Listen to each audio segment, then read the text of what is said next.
Hi, this is not really an after action report. It's more of a demo for using the Napoleon's later campaign rules in its application specifically to using our copies of the Library of Napoleonic Battles.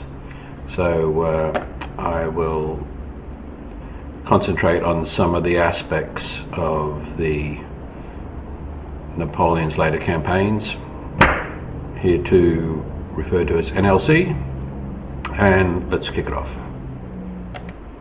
So I started looking at 1813 because I find it a pretty interesting period, and I was using Napoleon's Resurgence, which is the War of Liberation Part 1, so Lutzen and Lutzen. There's some smaller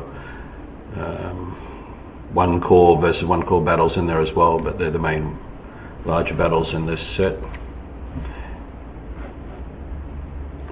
Now, when you use this later campaigns rule set,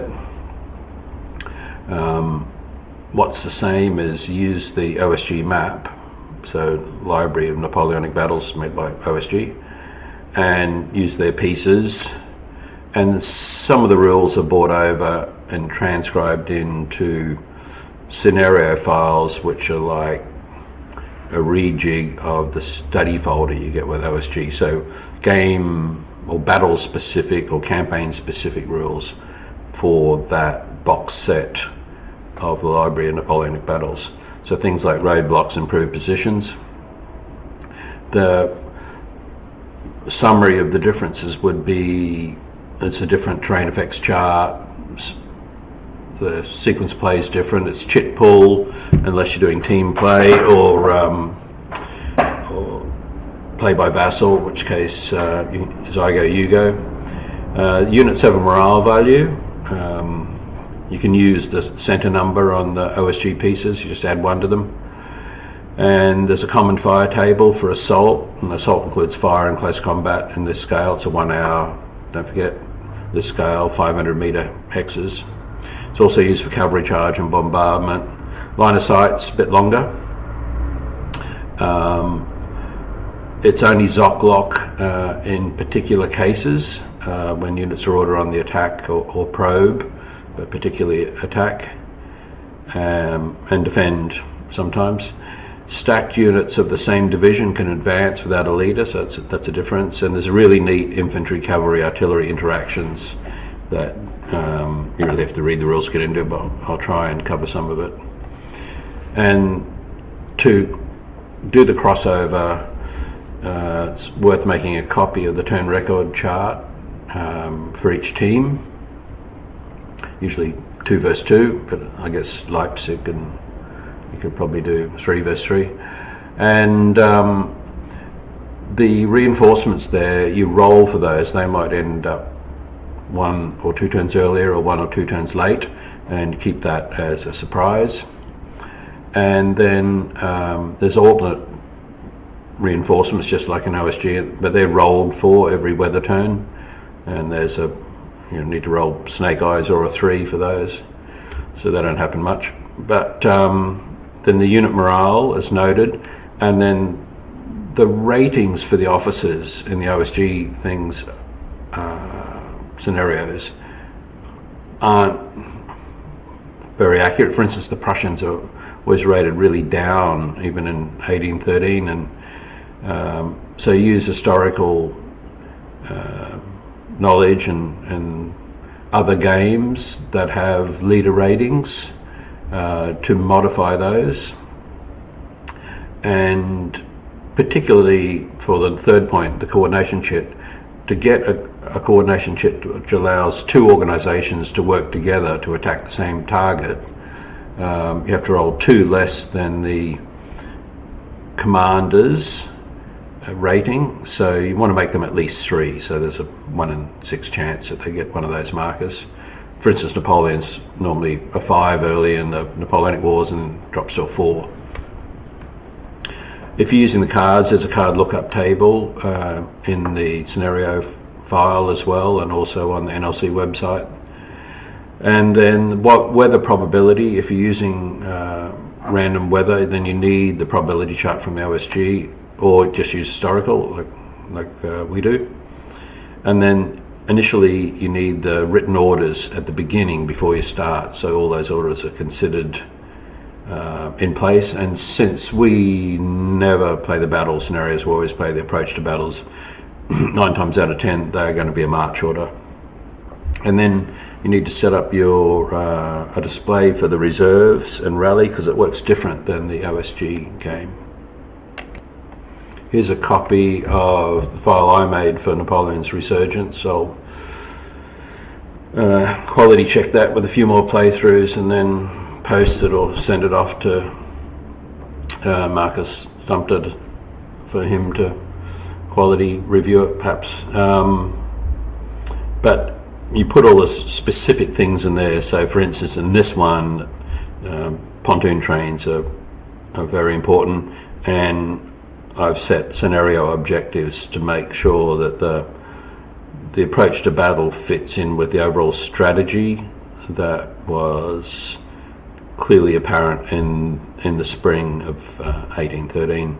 And there's a copy of the terrain effects chart there as well. And you can see there's percentage hits on the hit table. You take off or add on. There's line of sight and movement, and then there's some notes. I'll post this in an event so you can look at that in more detail. And then, without further ado, I'll go on to the Battle of Lutzen, or Großgobchen, which is the small village south of Lutzen where the battle actually took place. So it starts on the 1st of May, the approach to battle. The Lutzen map fits on the southwest corner of the Leipzig map, and you can see the position of the corps there, and some of them are hidden at the beginning, and there's a bit of the leaders there as published in the game, not altered. And then the text there on the right is the French player 1 and 2, so Army of the Main, Army of the Elbe, Coalition, the 3rd and 4th player, so Wittgenstein and Blücher, and the ratings of the various commanders in the square brackets and officers, in this case corps leaders, in the curve brackets. Let's just have a look at the map, particularly for the people that haven't played the scenario before. So if we look at the terrain, there's a major river going along here with some bridges. I'll just turn the pieces off. There's some bridges, or at least one there. The rest of the streams are crossed by trestles. And the French come on over on the left here, on the west. And then there's a major road travelling up through and along to this centre part of the map here is where the historical battle took place. And there's high ground, Monarchengelänge,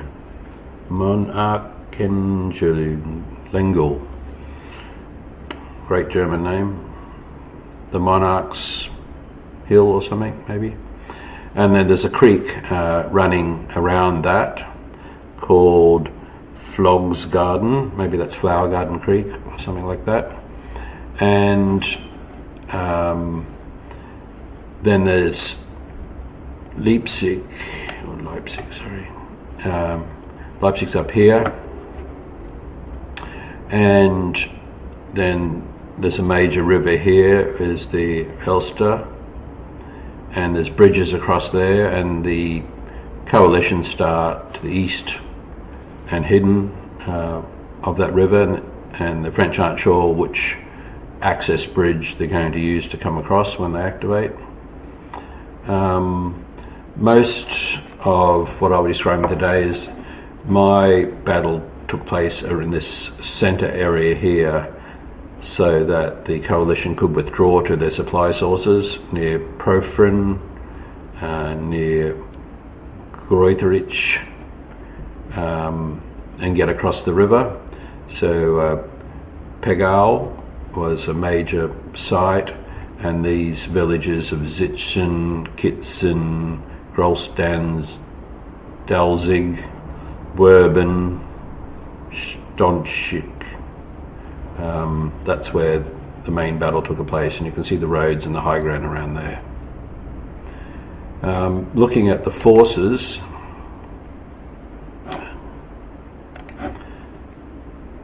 the coalition have 1st Prussian in the field, and the 1st Russian and 2nd Russian, and elements of 4th Russian, its cavalry elements, and then 3rd Prussians up in Leipzig.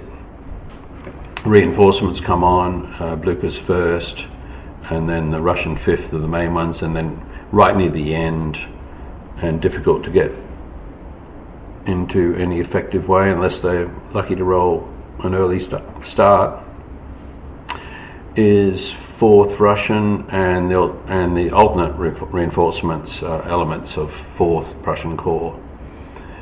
For the French, we see Ney's 3rd Corps. In our team game, Ney actually plays as commander, and we put his rating up to 3, and we use the back of his counter for a corps commander. So Ney's elevated to an army commander. And then there's the guard, and there's rules around how useful they are in the scenario file. And Eugene's 11th Corps and Marmont's 6th Corps, Bertrand's 4th Corps and the 1st Cavalry Corps come on later. So the bulk of the French come on the west edge of the map, except for MacDonald's 11th Corps and the cavalry, and then eventually the 5th Corps come on late in the game to threaten up here Leipzig, which is defended by just 3rd Corps and an assigned division from 2nd Prussian Corps. And you'll see in my game, I was lucky enough to roll at least a couple of elements of 4th Prussian Corps from Bulow arrived there as well. So I think that gives an overview of what you need to consider before you play. So again, these are the main areas in the battle that I fought. Initially you start with some orders. I'll post this so you can see all the orders, but I guess the summary is 3rd Corps had a march order which they completed at 1600. The game starts at 1200, and that automatically goes to defend. I then gave them an attack order to attack some elements of the Russian cavalry. They took that position as the Russians used cavalry before combat to retreat out of there, which then meant that complied with that order. It was completed at 1700. This comply business, I'll get into that in a minute, but and the guard, they had an order to march, and they completed that march at 1600. When you complete an order, there's a default that the order goes to. When you fail an order, there's also a default. And then they were ordered at 1700 to march and defend the high ground, which I've got a little arrow pointing to them, where historically the battle took place. And MacDonald's Corps, coming from, you might remember, the northwest, it came on, marched to a nearby town and went into reserve until I knew what was happening. And then they got an order at 1600, which was face-to-face, was F2F, from their corps commander, that being Ney, to march to the high ground You can see in the bottom right hand corner of the map.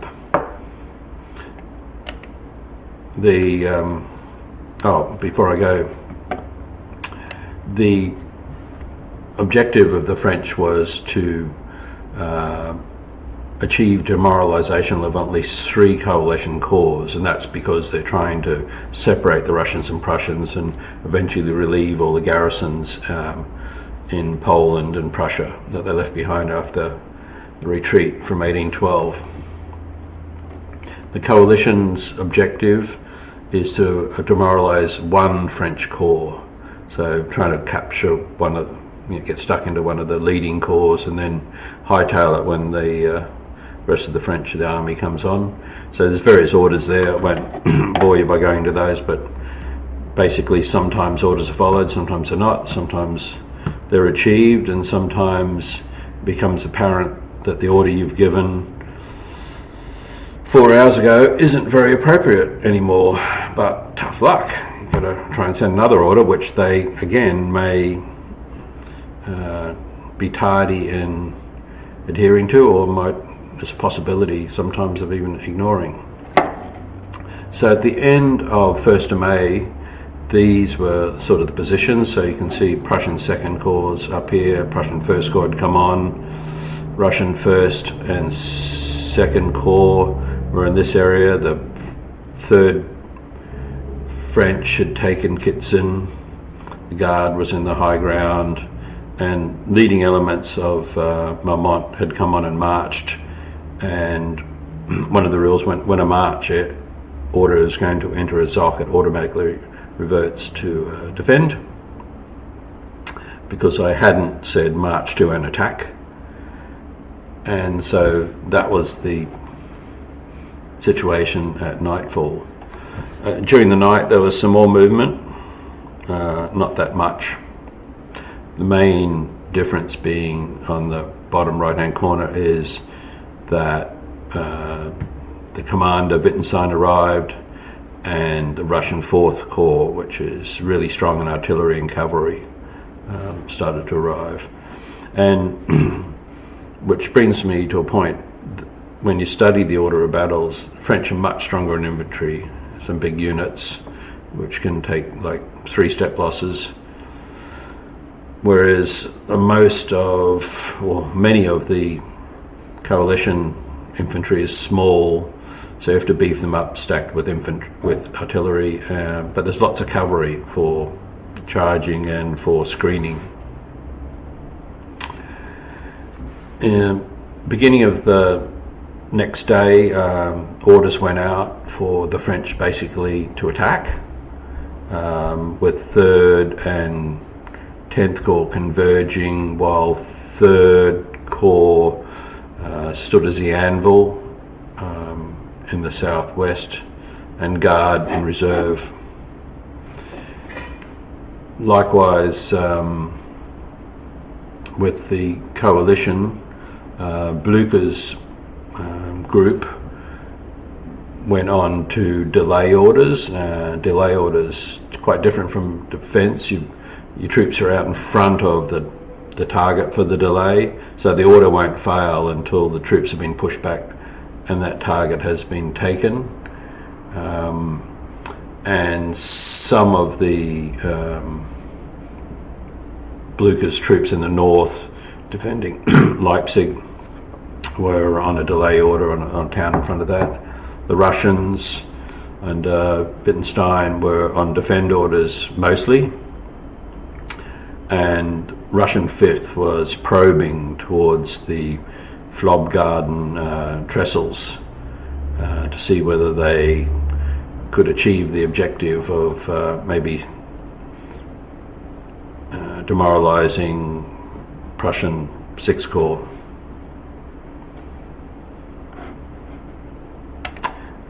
So I suppose I should talk about command before it gets too confusing for those people who haven't used the NLC rules. So here's Napoleon. Just pretend he's got a 4 rating on him. He has a HQ and he has a number of couriers that he can send off the way we play. And the number of couriers is the number of orders he can send per term, which is his rating of 4, while he's at the HQ. He can always write off and give an order face to face, but then he can only give one order. And this order phase is the part of the command and reorganization phase when rally happens, and it's quite restrictive, so it's not like loosey-goosey. I mean, it's pretty tough. There'll be many instances if the orders you give at the beginning of the day won't be fitting anymore by midday or late in the afternoon, and you'll have to give new orders. But if you give too many orders, then you will see chaos emerge very quickly. So there is like a balance. So first thing you do is record orders by local decision. So yes, a corps or formation, it could be a division, can write down a local decision. Might be, to come out of reserve and defend or attack, or move to, march to, defend, delay. But you don't know how well that's received, and there's a small table in the center of the screen there where you look up the leader rating and role.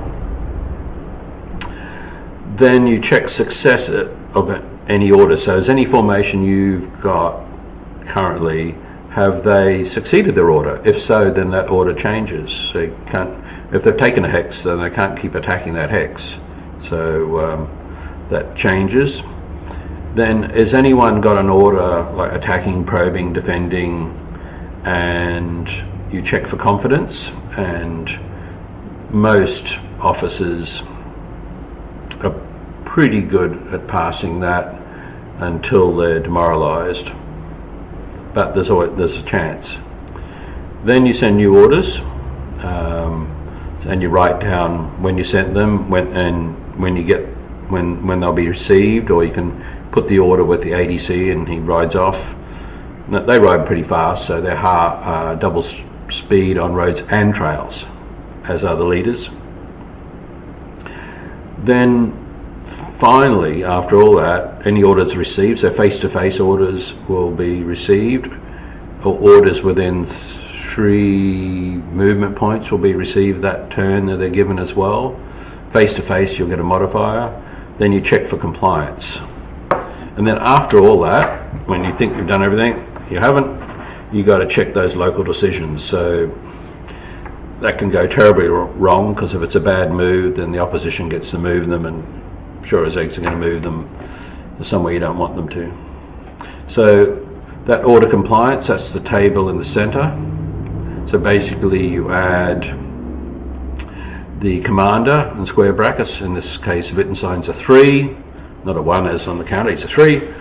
And he's ordering the 3rd Russian Corps, whose rating's a 4.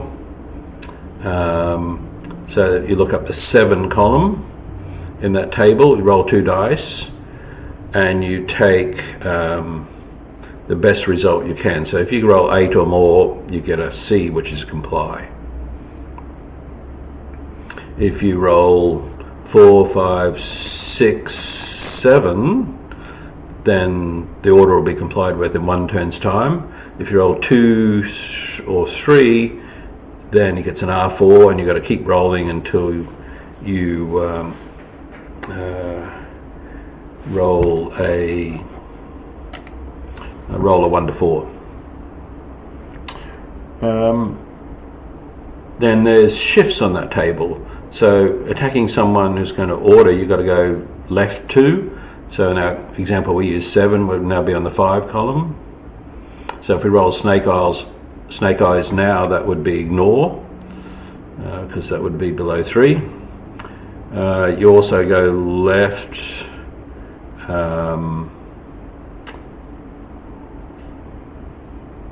4, they don't really matter for this one, Austrian cause, but you can go right. If you're in reserve, then you're more likely to accept the order. If you're given face-to-face, you go 1 right. And divisional and cavalry corps, they're small, so the order tends to be taken more readily. And then there's a range overview there as well. There's there's restrictions on what you can order, what can be seen, or a road, a known road on a map leading to somewhere that can be seen by some of the in-supply, in-command forces. So, as I said, some of these orders, they change. So the top row there, orders, what happens when you complete it, what's the post-complete order, what happens if you fail, and the post-failure order. So for attack is you target a hex, and it's complete when you take that hex. And then you go to defend, unless you've given another order that's been complied with in a series of orders. If you fail your confidence check, that would be why an attack order fails, because it won't fail. They'll keep attacking, trying to get that hex. No matter how many losses they're taking, they'll keep doing it. As long as there's an attack order there, you cannot say, okay, I'm taking too many losses, I'm going to just stand off and bombard or just put one unit in for a token attacks. If they're on the attack, they're on the attack.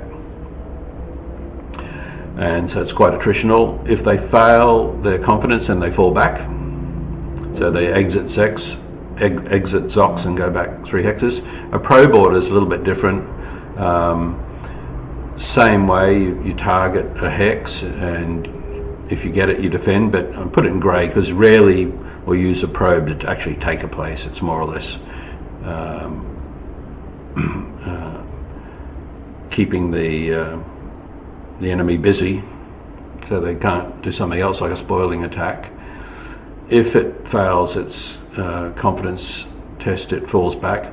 Good thing about probe though is once you've put 2 units in the zone of control fighting and say they've retreated out, or if they're cavalry and they've left the ZOC, because cavalry don't have to worry about ZOCs, then they can stay on that probe order and just bombard.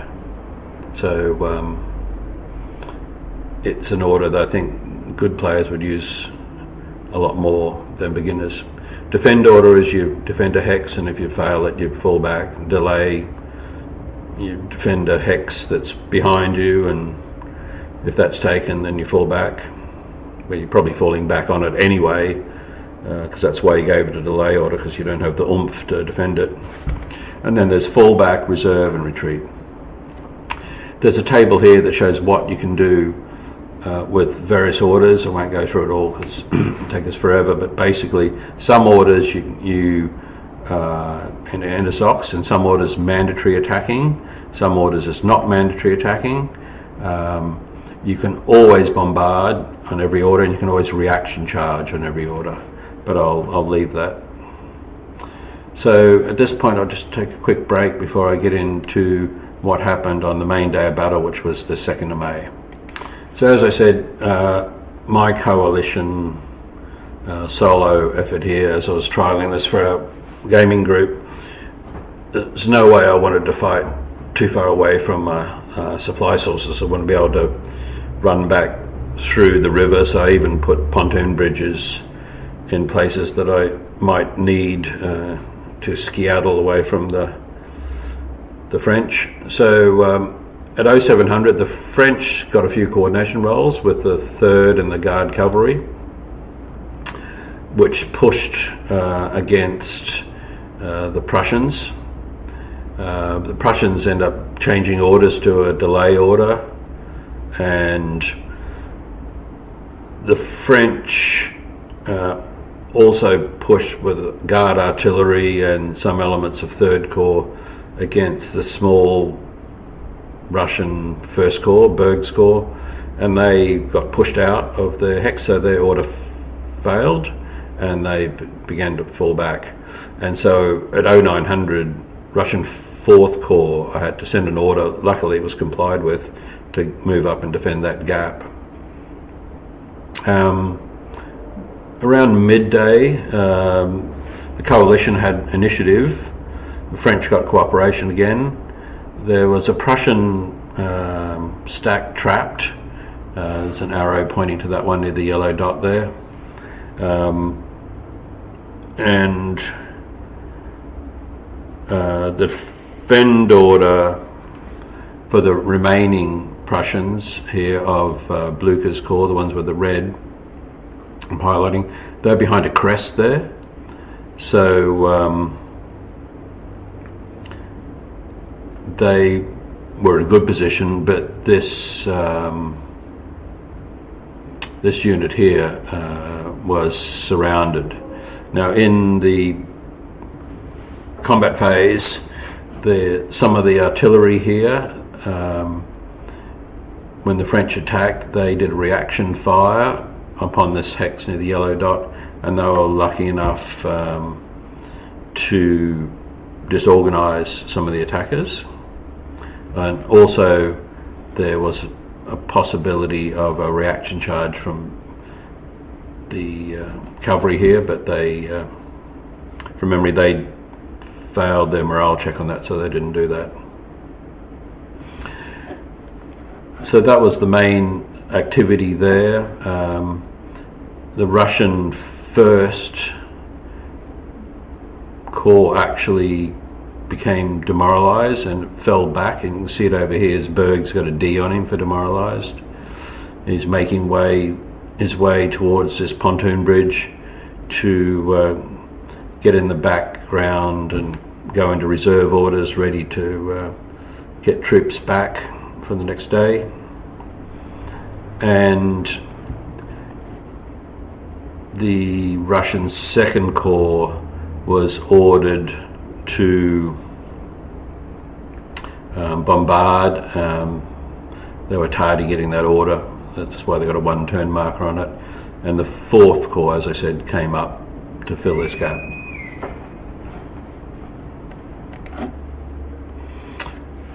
So a closer look at that 1200 area. So you can see here's this surrounded unit here, and the French, both MacDonald's Corps coming from the north and the French Third aiming in at this Grob-Delslik area here. And in the southern part of the front, it had cemented to something like this. In the center you can see the number of losses were starting to mount.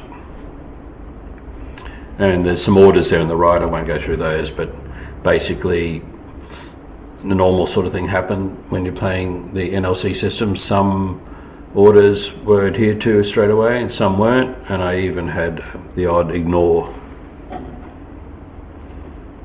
But this Russian Fourth Corps managed to hold that line, even when the French order to Marmont's Corps changed from defend into attack. Was still able to hold.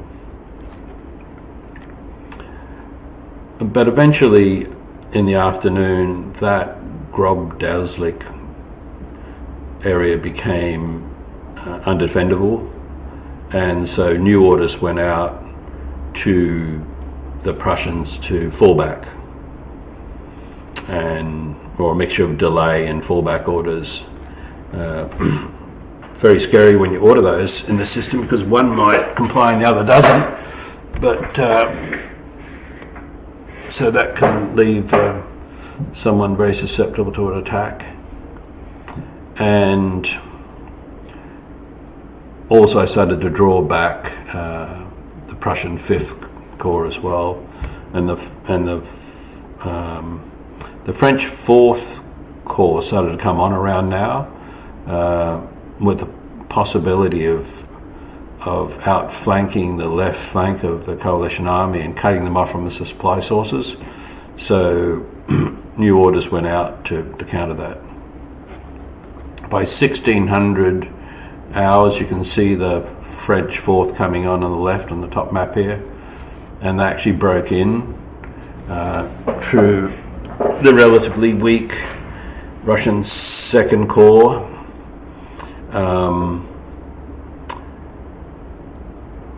But the situation was saved by Russian Fifth Corps with some an assigned unit from 2nd Russian Corps, so that's an order you give to assign them.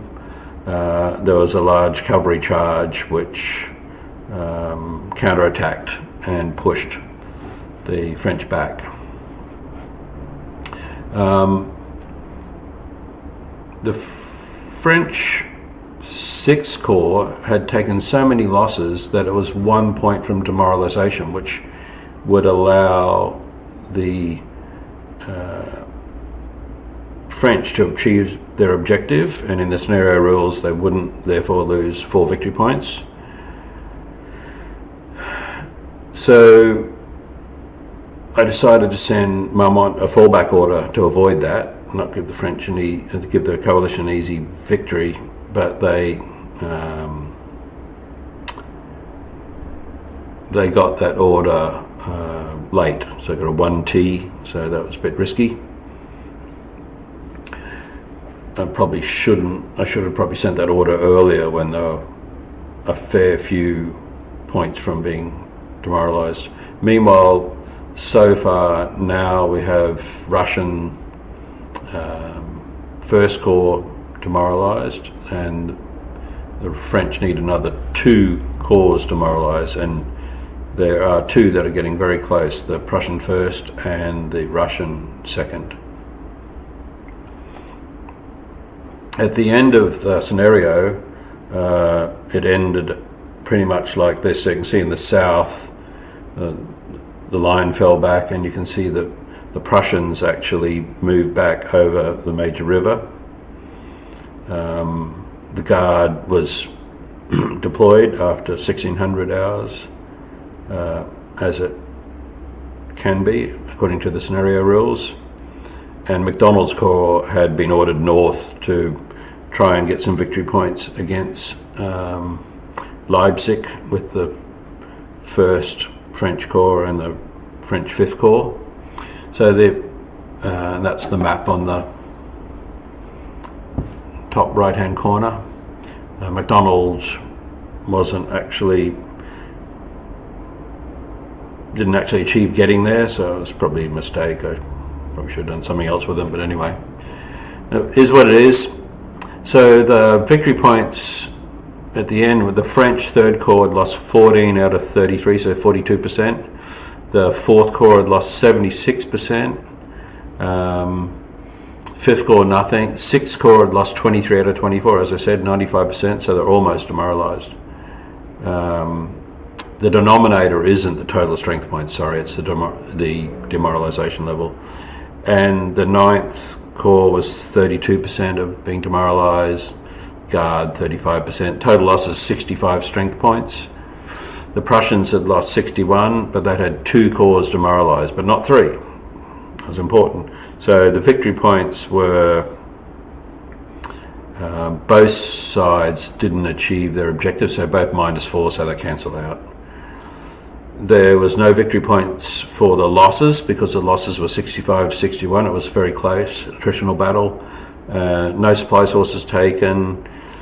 The coalition got a few victory points for exiting the train of the 1st Russian Corps and 5 Russian 1st Corps units. So the result was a draw. All right, let's see, we're at 38 minutes, maybe in just 5 more minutes. So here's some of the sources I used for getting the leader ratings, so the books I have, plus other games where there's leader ratings, which may or may not be different from the OSG ratings.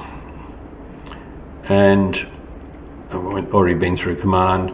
And just quickly with bombardment, here's a copy of the fire table down the right hand corner, and there's really interesting things where, for instance, if you're bombarding a hex which has 2 infantry stacked, then you get an advantage.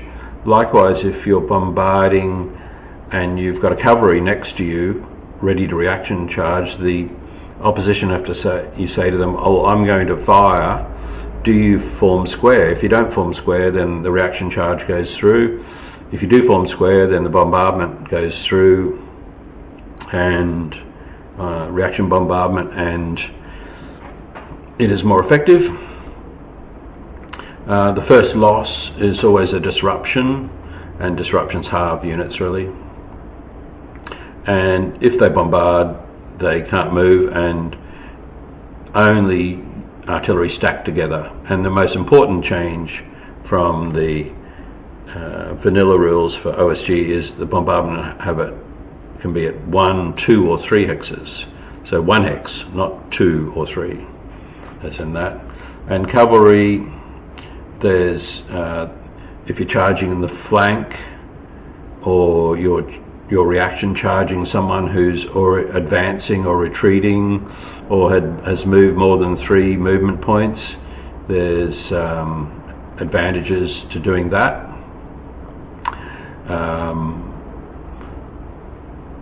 Charging artillery and infantry there's advantages to doing that as opposed to cavalry.